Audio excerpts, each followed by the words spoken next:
Good morning, नमस्कार दोस्तों। आज हम अपनी यूट्यूब ऑनलाइन क्लास में एक बार फिर आपका हार्दिक अभिनंदन है। देखिए विद्यार्थियों, कल आपकी उपस्थिति अच्छी रही। मैं आशा करता हूँ कि आज भी आपकी उपस्थिति अच्छी रहेगी। इसलिए वीडियो को निरंतर देखते रहें और अपने नोट्स बनाते रहें। कल लगभग 50 के करीबन उपस्थिति रही है, तो आज मैं आशा करता हूँ कि आज उपस्थिति और भी अच्छी रहेगी। अपने अन्य छात्रों को भी सूचित कर दें। हम बात कर रहे हैं अपने असेसमेंट फॉर लर्निंग में प्रश्न पत्र 9 के फीडबैक के बारे में। देखो, फीडबैक है वह सभी के द्वारा दिया जा रहा है। हम इसी टॉपिक को आगे बढ़ाते हुए बात करेंगे कि फीडबैक है वो अध्यापक, छात्रों द्वारा, शिक्षकों द्वारा और समाज के नागरिकों द्वारा फीडबैक दिया जाता है। फीडबैक इसलिए दिया जाता है और दिया भी इसलिए जाता है कि छात्र में बौद्धिक है, शारीरिक है, मानसिक है, कार्य क्षमता में वृद्धि करने के लिए ये फीडबैक दिया जाता है कि छात्र में अधिक से अधिक गुणवत्ता या प्रदान की जा सके, जिससे छात्र के कौशल का बहुत ज़्यादा विकास हो सके। हम चाहते हैं कि आज प्रत्येक छात्र के जो शरीर में अंतर्निहित बुद्धि है, उस बुद्धि के अनुसार उस व्यक्ति से कार्य किया जा सके। अब हम इसी प्रकरण को आगे रखते हुए हमारे सीबीएसई पार्ट में 2009 में फीडबैक के लिए समाज के लोगों में एक ये अभिभावकों द्वारा फीडबैक को दिया गया है, जिसमें अध्यापक हैं वो क्या देखते हैं और समाज के लोग क्या देखते हैं। तो आज हम बात करते हैं सामाजिक प्राणियों द्वारा दिया गया फीडबैक, जिससे छात्रों में बौद्धिक, शारीरिक, मानसिक क्षमता का विकास हो सके। इसके लिए हम देखते हैं कि समाज के लोग सबसे पहले पेन और पेपर परीक्षा के ऊपर विश्वास करते हैं कि प्रत्येक विद्यार्थी अपनी परीक्षा में अपना बच्चा, अपना समूह, अपनी कक्षा के विद्यार्थी अधिक से अधिक अंक प्राप्त कर सकें और उन्हीं अंकों के आधार पर उन्हें फीडबैक देते हैं कि कौन विद्यार्थी पेन के माध्यम से पेपर परीक्षा में कितने अंक प्राप्त करता है। यह उसके लिए अति महत्वपूर्ण है। जिस विद्यार्थी को जितने अधिक अंक प्राप्त होते हैं, उस विद्यार्थी को उतना ही अधिक फीडबैक दिया जाता है, उसे पुनर्बलन दिया जाता है और उसे पारितोषिक भी मिलती है। दूसरी है याददाश्त से दोहराना। देखिए, जैसे जैसे विद्यार्थी है अपने किसी विषय वस्तु का अधिगम करता है, तो उस अधिगम के दौरान उसे फीडबैक मिलता है और वो क्या मिलता है कि उस व्यक्ति की याददाश्त में उत्तरोत्तर वृद्धि होती है। आपने सुना होगा कुछ विद्यार्थी 1 या 2 बार पढ़ने से ही लर्निंग कर लेते हैं, अधिगम कर लेते हैं और कुछ विद्यार्थियों को बार बार दोहराने के उपरांत भी याददाश्त नहीं होती, अर्थात याद नहीं होता है, उनकी याददाश्त कमजोर होती रहती है। करत करत अभ्यास के जड़ती हो सुजान, रसरी आवत जात है सील पर परत निशान। अर्थात बार बार अभ्यास करने से उसकी याददाश्त में वृद्धि होती है। तीसरी बात है विज्ञान के किसी प्रयोग की परिकल्पना और निष्पादन करना। आप देखते हैं कि कोई भी विद्यार्थी है वो किसी कार्य को प्रथम बार करता है तो उसमें समय अधिक लगता है और मेहनत अधिक लगती है और कार्य की गुणवत्ता में भी वो क्वालिटी नहीं होती है जितनी अन्य लोग उसे देखना चाहते हैं। तो फिर बात करते हैं कि जब व्यक्ति बार बार उसे फीडबैक दे करके, पुनर्बलन दे करके, उसका उत्साहवर्धन करके उस कार्य में, उस प्रयोग में उसकी परिकल्पनाओं के बारे में, उसके विचारों के बारे में उसका निदान करने के लिए निष्पादन करना होता है कि आपके द्वारा प्रमुख कार्य में इस समय ये किया गया, ये कमी पाएगी, अगली कक्षा में, अगले प्रयोग में, अगली बार में, अगले प्रयास में, नेक्स्ट अटेम्प्ट में आपको ये कार्य करना है। तो वह व्यक्ति उस कार्य के लिए आराम से महारत हासिल कर लेता है। फिर आती है खुली किताब परीक्षा वाली परीक्षा।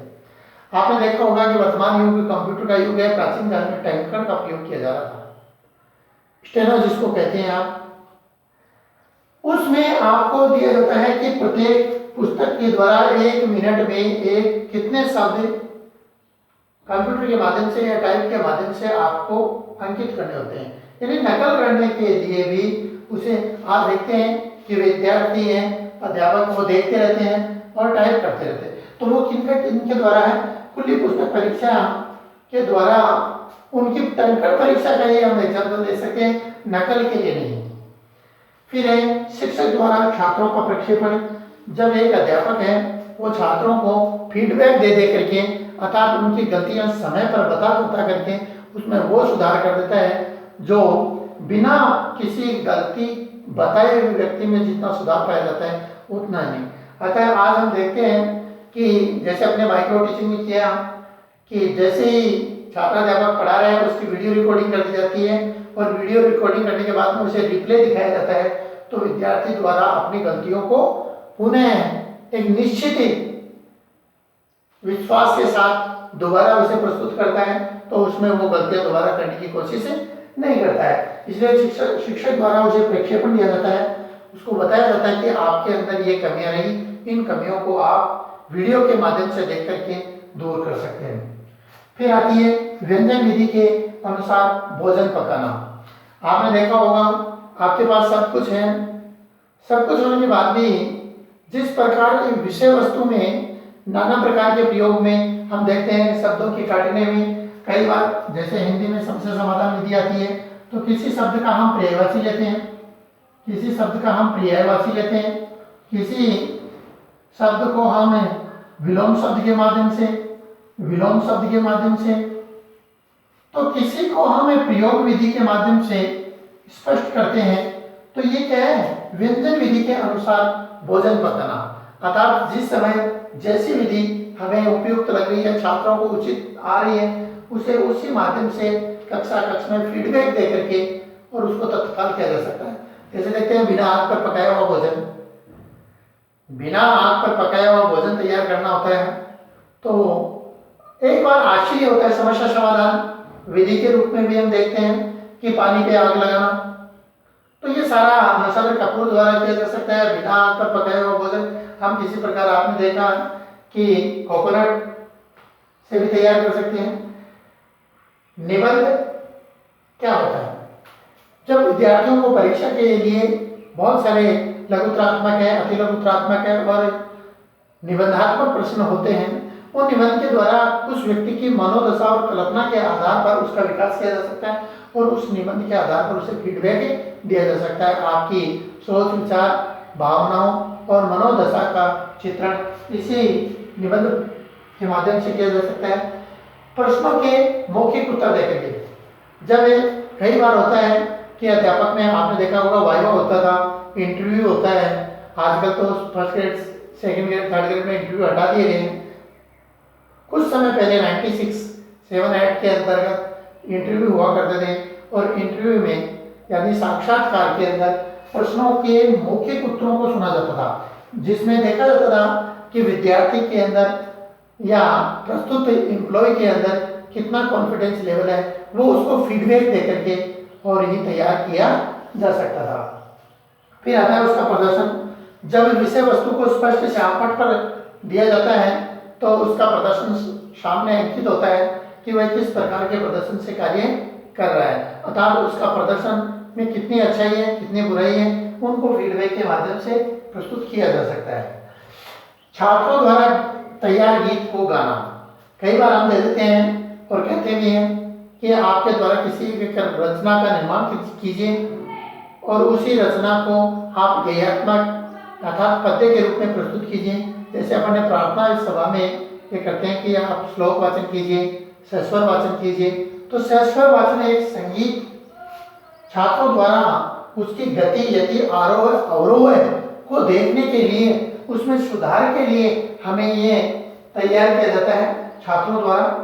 दौड़ में कीर्तिमान स्थापित करना। आज देखते हैं कि बहुत सारे विद्यार्थी हैं कि वो सेना के लिए अर्थात बेल्ट कह सकते हैं हम, बेल्ट की नौकरी के लिए आज बहुत बार फिजिकल के रूप में तैयार होते हैं। तो फिजिकल में दौड़ ही एक महत्वपूर्ण है और उसी दौड़ के अंदर कीर्तिमान स्थापित करना अर्थात एक्सीलेंट प्राप्त होना, तो उसको जो ट्रेनिंग दी जाती है उसमें कहा जाता है कि भाई आपको अंगूठे और फाफे, जिसको हम अंगुलियां कहते हैं, उन्हीं के बल पे दौड़ना है।